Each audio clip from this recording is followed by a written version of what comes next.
Frunzeda panoramli oynali ikki taraflama skvoznoy 4 xona 4-etaj bez glukhoy bo'lgan variantimizga kelganmiz. Kattalarimizga mo'ljallangan mana shunaqa yotoqxonamiz, hamma mebel jihozlar, bitovoy texnikasi balkoniga ham ega bo'lyapti.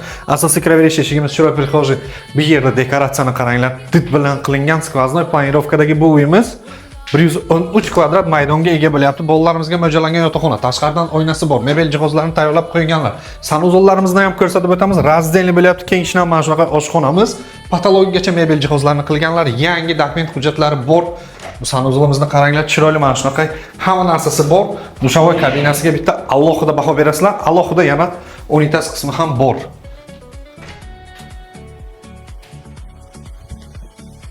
Mehmonxonamiz keng shinam, bu tarafda yo'lning ustiga qaragan oynalari bo'lyapti. Bitovoy texnikalarni hammasini qo'yganlar, yumshoq mebelni didingizga moslab olsangiz bo'ladi. Bu tarafimizda esa yana bitta kattagina yotoqxonamiz, narsalarni o'zlaringiz qo'ysangiz bo'ladi bemalol. 155 ming yana savdosi bor.